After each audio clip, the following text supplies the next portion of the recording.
Hello everyone! Hackers Gturf 레벨 2 독해 비비안입니다. 자, 오늘은요 저희가 Gturf 독해가 어떤 식으로 나오는지에 대해서 한번 같이 알아보는 시간을 가질 것이고요. 그 다음에 또 우리 가장 중요한 거죠. Gturf에서 독해는 어떤 식으로 출제가 되어지는지, 그리고 그 경향에 맞춰서 우리는 어떤 전략을 가지고 정답만 골라야 하는 것인지를 같이 학습해 보도록 하겠습니다. 자, 여러분 준비되셨나요? 그럼 한번 들어가 보도록 하겠습니다. 자, 우선은 우리 Gturf 독해 출제 경향입니다. 자, 4개 파트가 나오고요. 그러니까 Part 1, Part 2, Part 3, Part 4 이렇게 4가지 종류의 독해 지문이 나온다고 생각하시면 되겠고, 그 파트에서 한 지문씩 전부 다 출제가 되고, 여기서 되게 중요한 거는요, 정해져 있다라는 거예요.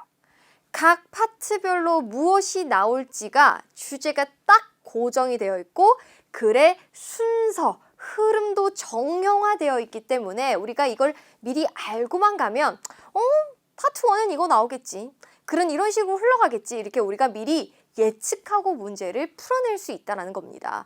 미리 알고 푸는 것과 모르는 푸는 것은 정말 천지 차이거든요. 그래서 한번 보도록 할게요. 자, 우선 여러분 Part 1입니다. 첫 번째 독해 지문에 나오는 우리의 주제는 인물의 일대기입니다. 그래서 한 인물, 되게 유명한 사람이 나올 건데요. 주로 이제 여러분들도 아실 만한 분들이 나온다고 생각하시면 되겠어요. 뭐 영화 감독이라든지 운동선수라든지 이런 분들이 많이 나온다고 생각하시면 되겠고, 여기서 여러분 제가 드릴 수 있는 팁은요, 전부 이 내용 안에서 가장 중요한 건 결국 이거는 누군가의 인물에 대한 이야기이기 때문에 이 사람이 무엇을 이뤄냈는가, 이 사람의 업적에 관한 질문이 가장 많이 나온다라는 점입니다. 그래서 Vivian Steve은 여러분들이 지금 필기를 좀 하시면서 Part 1을 읽을 때는 이 사람이 그래서 뭘 이뤄냈지? 어떤 걸 했지? 이런 업적을 조금 중요하게 생각하시면서 읽어내야 하는 거구나 라고 마음을 먹으시면 좋겠어요. 자, 근데 이 인물의 일대기를 시간의 순서대로 이제 서술을 하게 되는데, 어떤 식으로 나오게 되냐면요, 여러분. 글이 이렇게 있잖아요. 그러면 요 초반부에는 이제 제목이랑 이 사람이 유명한 이유, 인물의 소개가 이루어집니다. 인물의 소개. 근데 여러분 첫 단락에서 이 인물의 소개에 뭐가 나오냐면 왜 유명한지, 무엇으로 유명한지가 나와요. 예를 들면은 뭐 메시라고 할게요. 자, 메시는 굉장히 유명한 축구 선수입니다. 이런 식으로 첫 문장에 딱 얘기해 주는데, 제가 이 얘기를 왜 할까요? 이게 바로 1번 문제를 여러분들이 풀어내셔야 하는 정답이에요. 이 인물은 무엇으로 유명합니까? 이런 게 바로 Part 1에서 1번에서 물어보게 되는 포인트라고 생각하시면 되겠어요. 그 다음부터는 이제 여러분 이제 시간의 순서대로 나와요. 이 사람은 어릴 때는 이러이러한 가정에서 태어났고요. 이러다가요 갑자기 어떤 계기로 인해서 이 일에 관심을 갖게 돼가지고요. 뭐 상도 받고요. 무슨 일도 하고 막 그랬어요. 그리고 마지막에 이제 최근에는 어떠한 뭐 자선 일을 하고 있습니다. 혹은 어떠한 이유로 이제 드디어 뭐 사망했습니다. 이런 시간의 순서대로 이야기가 흘러진다라고 생각하시면 되겠고, 여러분 이 모든 이야기를 하기 전에 제가 미리 말씀을 드려야 할 것은, 독해가 이렇게 있으면 이제 질문이 이렇게 있을 거 아니에요? 쭉쭉쭉 나올 건데, 1번의 질문은 제일 처음에서, 2번은 두 번째, 세 번째 질문은 세 번째 단락, 네 번째 질문은 그 다음, 이렇게 여러분 독해 지문에 쓰이는 순서와 질문에서 물어보는 순서가 일치합니다. 그러니까 초반에는 왜 유명한지, 이 사람이 뭘로 유명한지 소개에 대해서 물어보고, 그 다음 문제에서는 이 사람이 유년 시절에 어떤 일을 겪었는지 물어보고, 그 다음에는 이 사람이 어떤 활동을 했는지, 마지막엔 최근에 어떤 일이 있는지, 이렇게 여러분 순서대로 그대로 문제에 출제가 된다고 생각하시면 좋겠어요. 자, 그러면 이제 여러분 Part 2로 한번 가볼게요. 자, Part 2 같은 경우에는 잡지 또는 인터넷 기사가 나오게 되는데요.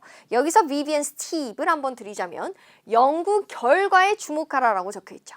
자, 이 잡지와 인터넷 기사는 주로 연구나 실험에 관한 이야기가 나와요. 그래서요, 이 연구가 이루어졌는데 이것이 무언가를 밝혀냈다. 어떤 실험이 있었는데 이 실험이 이거를 밝혀냈다. 이런 것들이 이제 시험에서 가장 중요한 문제라고 생각하시면 돼요. 탈모에 관한 새로운 발견. 이런 것들이 탈모에 좋다라고 한다. 이런 것들이 여러분 딱 주제라고 생각하시면 되겠어요. 그래서 Part 2에서는 조금 중점적으로 봐야 할 파트가 바로 연구가 무엇을 밝혀냈는지, 그래서 뭐가 효과적인 건지, 어떠한 방법이 있는 건지, 이런 결과적인 측면을 꼭 유의하셔가지고 읽으셔야 합니다. 자, 마찬가지로 여러분 이것도 정형화된 흐름에 따라서 지문이 이루어지는데, 첫 번째로는 바로 여러분 연구 결과가 딱 나옵니다. 연구에서 이런 게 효과가 있다라고 밝혀져 하면서 딱 제목이 나와요. 근데 이게 주로 제목에 이미 적혀 있고 이것이 바로 1번 문제에 대한 정답이라고 생각하시면 돼요. 그 다음부터는 왜 이러한 연구를 하게 되었는지, 이 연구는 어떤 특징을 가지고 있는지, 그래서 이 연구가 밝혀낸 것이 어떤 의미를 가지고 있으며 앞으로 어떤 걸 또 우리가 이뤄내야 하는지, 이런 형태로 이제 지문이 흘러가고, 마찬가지로 요거 물어봤으면 요것도 시험에 나오고요. 요것도 시험에 나오고요. 요것도 시험에 나온다고 생각하시면 돼요. GTALF는요, 여러분 지문이 상당히 깁니다. 근데 여러분 그 중에서 되게 한 문제 나오고 이러면 좀 어이없잖아요. 그런데 되게 감사한 것은 한 문단당 거의 모든 문제가 다 출제된다고 생각하시면 돼요. 그래서 여러분들이 이런 흐름으로 출제가 되고 각각 하나씩은 적어도 물어보는구나 라고 생각을 해주셨으면 좋겠습니다. 여기까지 Part 2였고 이제 Part 3로 한번 들어가 보도록 할게요. 자, Part 3는 지식백과적인 사전적인 의미가 많이 출제가 됩니다. 그래서 이때는 여러분들이 무엇에 주목을 하셔야 되냐면 표제어의 특징을 주목을 하셔야 됩니다. 예를 들어서 뭐 selfie라고 하는 단어가 이제 뭐 사전에 등재된다. 이게 무슨 뜻인가? 이런 것들이 이제 시험에 나오게 된다라고 생각하시면 되겠고요. 그래서 인문학이라든지 사회학이라든지 과학이라든지 이런 다양한 분야에서 한 가지 소재들을 이제 여러분들한테 소개하고 그것이 무엇인지를 의미를 가르쳐주고 이런 정보 제공을 하는 백과사전식 지문이라고 생각하시면 되겠어요. 설명문이라고 생각하시면 되겠고, 이것도 마찬가지 딱 정해져 있는 흐름대로 글이 흘러갑니다. 1번은 무조건 예를 들어서 selfie란 무엇인가, selfie는 어떠어떠한 것입니다 하는 이 단어에 대한 정의를 내리는데, 이것도 마찬가지 1번 문제의 정답이라고 생각하시면 돼요. 1번에서 무조건 정의를 물어봅니다. 그 다음은 여러분 이 단어가 어떻게 만들어졌는지 기원에 대해서 얘기하고 이것이 어떤 특징을 가지고 있는지 이런 순서대로 이야기가 흘러가고, 마찬가지 순서대로 전부 다 하나씩은 적어도 물어봅니다. 좋아요. 그럼 이제 여러분 마지막입니다. Part 4. 바로 business letter, 비즈니스 편지인데요. 여기선 여러분 반드시 기억하셔야 될 거, 글쓴이의 요구사항. 이 편지를 왜 썼는지를 여러분들이 반드시 아셔야 합니다. 예를 들면 이런 거예요. 안녕하세요. 저는 비비안이라고 합니다. 제가 평소에 당신의 회사를 되게 애용하는데요. 제가 이렇게 편지를 쓰는 이유는 사실은 제가 최근에 어떤 물건을 샀는데 환불 좀 해주세요. 그럼 결국 이 편지를 쓴 이유는 환불이죠. 이런 게 바로 비즈니스 레터라고 생각하시면 됩니다. 그래서 서비스 홍보라든지 업무에 대한 요청을 한다든지 이런 비즈니스 레터, 편지 형태라고 나오시면 되겠고, 이것도 마찬가지 여러분 첫 번째는 이 제일 위에는 편지를 쓴 이유가 명확하게 제시가 되어 있고 이게 바로 또 똑같이 1번 문제의 정답이라고 생각하시면 됩니다. 이 저자가 편지를 왜 썼는가? 비비안이 이 사람한테 편지를 왜 썼지? 이런 게 바로 1번. 그 다음에는 이제 여러분들이 세부적으로 무엇을 원하는지, 요청사항, 혹은 이것에 대해서 어떤 걸 기대하는지 답변. 그리고 이제 세부적인 설명을 합니다. 왜 내가 예를 들어서 환불이라고 하면 왜 환불을 요청하게 되었는지 이런 세부적인 설명이 나오고, 마지막에는 고마워, 또 우리가 보게 됐으면 좋겠어 이런 인사를 하면서 이야기가 마무리가 되어집니다. 마찬가지 이 흐름대로 나온다는 건 항상 고정이 되어 있다라고 여러분들이 생각을 해주시면 우리가 시험장에 가면 처음에 이거 나오고 그 다음에 이런 얘기 나오겠지 뭐 하고 미리 우리가 예측을 하면서 문제를 풀어나갈 수가 있다는 거죠. 그럼 여러분, 우리가 어떤 식으로 우리가 이제 전략을 짜야 할까? 사실은 여러분, GTALF 독해의 지문이 길이가 상당히 깁니다.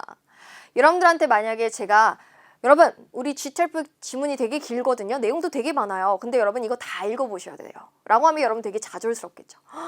아유, 어느 세월에 저걸 또 다 읽고 앉아있나. 난 독해 잘 못하는데 큰일 났네. 이런 생각이 들 텐데 여러분 굉장히 다행인 것은 우리가 방금 전에 Part 1부터 Part 4까지 어떤 이야기가 주로 딱 나올 건지 파트별로 딱 나오는 게 정해져 있다라고 말씀도 드렸고 그 파트별로 어떤 순서로 지문이 흘러가는지도 제가 말씀을 드렸죠. 그래요. 그 흐름을 여러분들이 먼저 기억을 하시면서 꼭 아셔야 할 것은 전부 다 읽지 않아도 정답은 충분히 골라낼 수 있습니다. 우리는 여러분 여기서 꼭 기억을 하셔야 되는 거 아까 제가 드린 말씀이랑 똑같은 건데요. 지문이 이렇게 있으면 단락이 이렇게 나눠져 있다라고 생각을 해보세요. 그러면 이 글의 순서와 질문 1번부터 예를 들어서 5번까지라고 하면 이 질문의 순서가 똑같기 때문에 한 단락당 한 문제씩은 출제가 돼요. 그러면 1번은 첫 번째 문단에서 2번은 두 번째 문단에서 3번은 세 번째 문단에서 4번은 네 번째 문단에서 이렇게 여러분들이 순서대로 가시면 만약에 1번에서 문제가 하나 나왔어요. 그러면 1번 문단은 안 읽어보셔도 되는 거예요.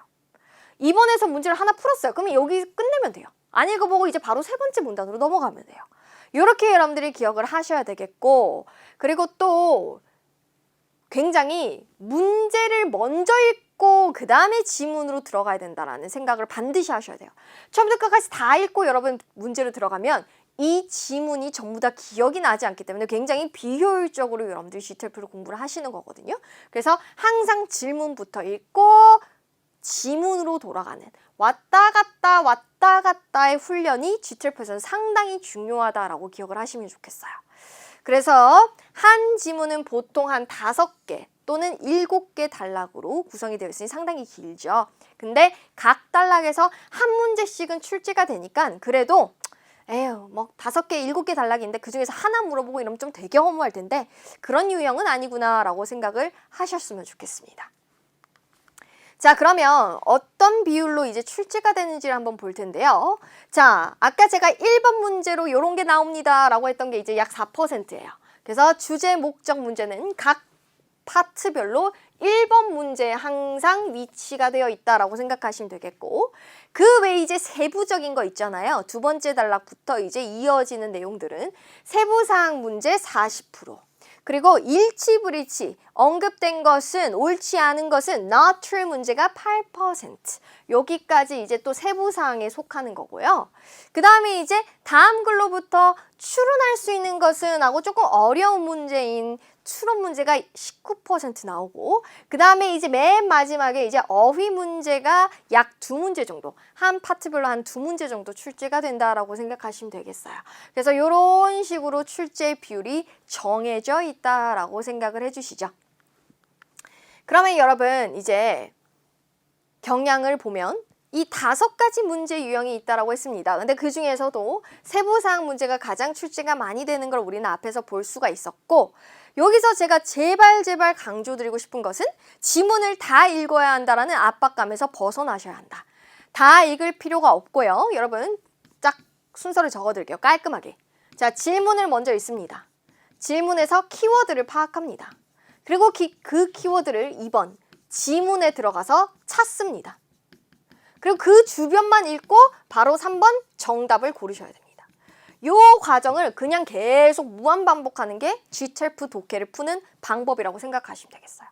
그래서 여기 보시면 지문 전체를 다 읽을 필요가 없이 문제가 묻는 내용을 담고 있는 부분에 적혀있는 한두 문장만 읽고도 정답을 파악할 수 있다라는 점에서 얼마나 여러분 안심이 됩니까? 다 읽지 않아도 된다니.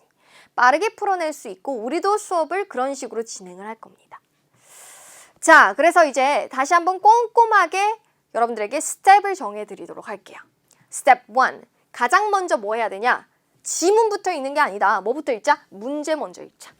문제를 읽고 아, 이거 주제 물어보는 거구나. 아, 이거 세부사항이구나. 이렇게 여러분들이 딱 파악하신 다음에 그 질문에 적혀있는 의문사, what인지, when인지, where인지, how인지 이런 기타 등등의 질문을 물어보는 의문사를 파악하시고 그 지문에서 물어보고자 하는 키워드에다가 밑줄을 쫙 치셔야 합니다. 그리고 나서 이제 여러분들이 뭘 하셔야 되냐? 이제 본문에서 키워드를 찾아야죠. 방금 밑줄 친 부분이 독해 지문에 어디에 있는지를 빠르게 스캐닝을 통해서 읽어내신 다음에 이제 정답의 단서를 찾아야 합니다. 그래서 이 질문의 키워드가 그대로 적혀 있는 경우도 있고 아니면 paraphrasing이라고 하는 것은 말 바꾸는 거예요. 똑같은 단어인데 똑같은 뜻인데 다른 단어로 바꿔져 있다던가 아니면 문장의 구조만 살짝 바꾼다던가 이런 말 바꾸기를 통해서 적혀 있는 문장이 바로 정답의 단서라고 생각을 하신 다음에 이제 마지막에 정답으로 선택하시면 됩니다. 그러면 이제 여러분 미련 없이 다음 문제로 넘어가시면 돼요. 그래서 여러분들이 이렇게 세 가지 단계 다시 또 더 편안하게 말할게요. 질문을 읽고 질문에서 묻고자 하는 의문사와 키워드에 밑줄을 친다. 그 키워드를 독해 지문으로 돌아가서 본문에서 빠르게 찾아낸다. 그리고 그 부분만 읽고 정답을 고른다. 이렇게 여러분들이 세 가지 단계를 계속 무한 반복한다라고 생각하시면 좋겠습니다. 자, 그러면 여러분 우리가 한번 예시를 보도록 할까요? 자, 여러분 요거에서 보시면 지금 이런 글이 막 있어요. Study demonstrates men have a higher rate of severe chronic disease than women 뭐 이렇게 글이 있는데 여기서 여러분 우리는 우선은 제목에서 한 문제가 나온다라는 걸 항상 우리는 알고 계신 다음에 질문을 딱 들어가는 거예요. 질문에서 뭐라고 물어봤냐면 What did the study find out? 라고 물어봤어요. 여기서 여러분 무엇이 이 연구가 알아냈는가잖아요. 그럼 이건 결국 뭐죠? 연구 결과에 대해서 물어보는 거죠.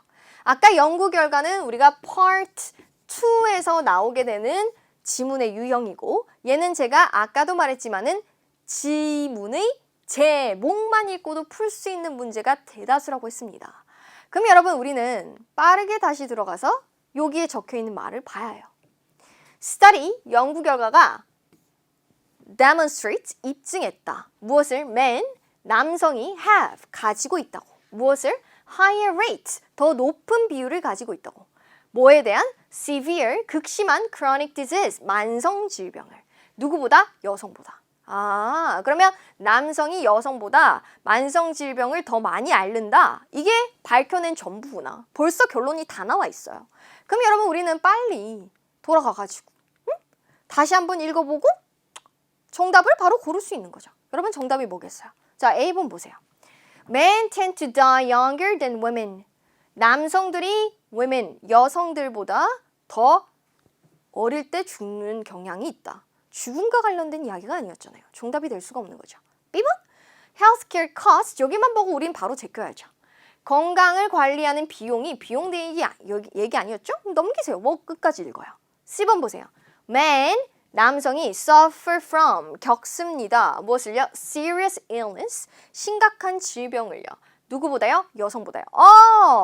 방금 전에 지금 severe chronic disease를 극심한 심각한 만성 disease, 질병을 여기서는 serious, 심각한 질병이라고 바꿔서 표현을 했구나.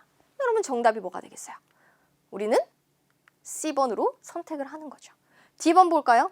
여성들이 더 강력한 immune system, 면역 체계를 가지고 있다. 면역 체계 여러분 언급되지 않았잖아요. 그러면 우리는 정답을 C번으로 고르는 거죠. 다 읽지 않고도 이렇게 풀 수 있다라는 겁니다. 자신감을 충분히 가지셔도 됩니다. 자, 그러면 우리는 이제 필수 스킬, 어떤 스킬이 우리가 GTELF를 공부함에 있어서 필요한지에 대해서 한번 볼 건데요. 자, GTELF 독해의 특징은 지문이 상당히 길지만 아주 세부적으로 조금 꼼꼼한 것까지 문제를 물어본다는 것이 좀 특징이긴 하나 아까도 얘기했지만은 정답의 단서가 뚜렷하게 적혀 있는 경우가 굉장히 많기 때문에 빠르게 여러분들이 읽어내시기 위해서는 스캐닝과 paraphrasing이라는 스킬이 굉장히 중요하다. 스캐닝이 뭐냐? 그냥 빠르게 찾다라는 거예요. 그냥 쉽게 얘기하면 속독이에요, 속독. 그래서 속독 방법이라고 생각하시면 되겠고 우리는 다시 한번 키워드를 찾아서 그 문장이나 그 앞뒤 문장의 내용만 독해 지문으로 돌아가서 읽은 다음에 정답을 파악해야 한다라는 거고 빠르게 훑어보는 것을 그냥 스캐닝이라고 한다라고 생각하시면 좋겠어요. 그래서 우리는 필요한 정보와 필요하지 않은 정보를 빠르게 통해서 키워드가 아닌 부분은 넘기고 읽는다. 그런 걸 여러분들이 스캐닝이라고 생각하시면 좋겠습니다. 그래서 필요한 것만 여러분들이 파악하면 된다라고 생각하시고 불필요한 건 과감하게 버리자라고 마음을 먹으시면 좋겠습니다. 그러면 어떻게 해야 되냐? 자, 우선 여러분 가장 중요한 겁니다. 키워드를 파악할 수 있어야 돼요. 문제가 질문이 여러분들에게 묻고자 하는 표제어가 뭔지, 주제가 뭔지를 여러분들이 빠르게 파악을 하셔야 되고 거기에 밑줄을 꺼야 되죠. 이런 건 이제 저랑 같이 훈련을 해야 하는 파트입니다. 그리고 나서는 이제 그 단서를 지문을 통해서 여러분들이 가야죠. 독해 지문으로 가서 그 키워드가 어떻게 바뀔 수 있는지, 패러프레이징이 된 건 아닌지 그 단서를 빠르게 찾아냅니다. 예를 들어서 여러분 사람에 관한 정보라면 그 사람의 이름이라든지 성이라든지 혹은 남성이면 he, 여성이면 she라든지 이런 대명사로도 바뀔 수 있다라고 생각을 하시고 찾아내는 연습이 필요합니다. 그리고 나서 이제 그 흐름에서 위치를 찾아내는 거죠. 예를 들면 이 위치라는 게 무슨 말이냐면 아까 얘기했잖아요. 한 단락에서 한 문제씩 출제가 되고 1번이면 첫 번째 단락, 두 번째 문제면 두 번째 단락 이런 식으로 많이 나오기 때문에 문제가 지문의 순서대로 나온다라는 걸 기억을 하면 아 대충 요 위치에 이 단서가 있겠구나 라는 걸 파악할 수 있는 거죠. 예를 들어서 이 사람이 왜 유명한지를 물어봤어요. 그러면 어디 있겠어요? 아까도 얘기했지만 첫 번째 단락에 있겠구나 하고 그 부분에서 키워드를 찾는다. 그게 바로 위치를 예상하자라는 말이다 라고 생각하시면 좋겠습니다. 자, 그럼 두 번째 스킬입니다. 바로 paraphrasing이에요. paraphrasing은 아까 뭐라고 했냐면 그냥 쉽게 얘기하면 말 바꾸는 거예요. 똑같은 거를 좀 다른 말로 바꿔서 표현하기. 그대로 적혀 있는 경우도 있지만 그대로 적혀 있을 경우에는 이제 난이도가 조금 많이 쉬워지니까 여러 가지 방법을 통해서 말을 바꾸는 걸 우린 paraphrasing이라고 하는데 paraphrasing은 원래 문장에서 쓰인 표현을 다른 단어로 혹은 어구로 혹은 문장 구조로 바꾸어 표현하는 것을 말한다 라고 적혀 있죠. 그래서 여러분들 중에 동의어를 많이 하시는 분들이 굉장히 유리합니다. 이 파트에서. 그래서 GTELF에 출제가 되어지는 모든 문제와 답은 paraphrasing이 되어 있는 경우가 많기 때문에 키워드를 파악하신 다음에 이제 여러분들이 정답을 골라내기 위해서는 어떤 것이 paraphrasing이 되어 있는 게 가장 올바른가를 알고 있어야 한다라는 거죠. 그래서 한번 여러분들이 이 파트는 많이 익숙해져야 하고 앞으로의 연습을 통해서 차츰 편안해지실 파트입니다. 자, 예를 들어 볼게요. paraphrasing에도 다양한 종류가 있는데 첫 번째는요. 표현을 바꿔버리는 거예요. 예를 들면은 유의어로 바꿀 수도 있고요. 아니면 다른 어구로 바꿀 수도 있고요. 아니면 애초에 반의어를 사용해서 바꿔 표현할 수도 있습니다. 그래서 이 파트에서는 여러분들이 이제 어휘가 기본적으로 조금 많이 알고 있으신 분들이 유리하다라고 생각을 하셨으면 좋겠어요. 자, 예를 들면 여러분 이런 거예요. Not it for 이라고 질문에 적혀 있었어요. Not it for 하면 뭐뭐로 유명한이거든요. 그러면 본문에는 어떻게 적혀 있을 가능성이 높냐면 그대로 적혀 있기보다는 똑같은 뜻을 가진 best known for 이런 걸로 적혀 있을 가능성이 굉장히 높다라는 겁니다. 만약 여러분들이 not it for 이라는 단어가 best known for 이랑 동의어라는 걸 알고 있으면 요거를 여러분들이 키워드라고 본문에서 찾아낼 수가 있는 거죠. 두 번째 예시를 볼까요? Culinary innovations 하면 음식의 혁신이에요. 그럼 이거는 질문에 이렇게 적혀 있었다라고 하면 독해 지문에는 creative dishes, 창의적인 요리 이런 식으로 대체적인 표현을 통해서 적혀 있을 가능성이 높다라는 겁니다. 이 의미와 이 의미가 같다라는 걸 여러분들이 이해를 할 수 있어야 된다는 거죠. 또 볼까요? unpredictable, 예측이 불가능한이라고 만약에 질문에 적혀 있었다라고 하면 본문에는 not anticipated, 예상치 못한이라는 뜻으로 적혀 있을 가능성이 높다라는 거죠. 이런 형태로 유의어라든지 대체적인 표현이라든지 아니면 not을 쓰고 반이어를 써서 paraphrasing을 할 수 있다. 자, 그러면 이제 두 번째 paraphrasing의 종류를 한번 보자면요. 이번에는 아예 문장의 구조를 변경해버리는 경우도 있습니다. 예를 들면 성분을 바꿔낼 수도 있고요. 아니면 태를 바꿔서 능동태였는데 수동태로 바꾸거나 아니면 어떤 적혀있는 문장의 성분의 일부를 생략할 수도 있습니다. 자, 예를 들어 볼게요. 예를 들어서 socially determined meanings 이렇게 만약에 질문에 적혀 있었다라고 생각해 보죠. 사회적으로 결정이 된 의미. 그럼 여러분 얘는 본문에 들어가 보면 이런 식으로 적혀 있을 가능성이 높습니다. defined 정의가 된 뭐에서 socially constructed meanings 사회적으로 만들어진 의미에 의해서 정의가 된 이렇게 여러분들이 문장의 성분을 바꿔서 의미만 통하게 만들어 놓은 경우도 많다. 또 볼까요? Several towns were submerged. 몇몇 마을들이요. submerged, 가라앉았다, 수몰되었다 라고 적혀 있었더라면 얘는 이제 이렇게 바꿀 수도 있는 거예요. completely covered many towns. 완전히 뒤덮었다 많은 마을을. 여기서는 수동태로 쓰였으면 여기서는 이제 능동태로 태를 바꿔버려서 paraphrasing이 이루어질 수도 있다라는 점이죠. 자, 그러면 이제 어떤 경우도 있냐? 이제 요약할 때도 있어요. 원래는 되게 길었는데 그거를 굉장히 짧게끔 딱 요약해서 말 바꿔 표현하는 경우도 있는데 예를 들면 여러분 이런 겁니다. is much longer than it once was. 그것이 한때 그랬던 것보다 훨씬 길다라는 이 긴 문장을 이렇게 간략하게 그냥 길어졌다 이렇게 표현을 할 수도 있다라는 거죠. 의미가 똑같지 않습니까? 이런 것도 paraphrasing의 한 종류입니다. 또 in the years following her marriage 그녀의 결혼 이후 수년 뒤에 이 표현을 그냥 아주 간략하게 after her marriage 결혼 이후에 이렇게 표현을 할 수도 있다라는 거죠. 자, 좋습니다. 여러분 오늘은 우리가 G12에서의 독해 유형이 어떤 것이 있으며 그 파트별로 어떤 식으로 글이 흘러가며 그리고 문제가 비율이 어느 정도로 출제가 되어지는지에 대해서 간략하게 배웠고요. 그리고 그 문제를 빠르게 풀어내기 위해서 스캐닝이라는 것과 paraphrasing이라는 것이 굉장히 중요하구나 라고 우리가 파악할 수 있었습니다. 간략하게 다시 한번 설명을 드립니다.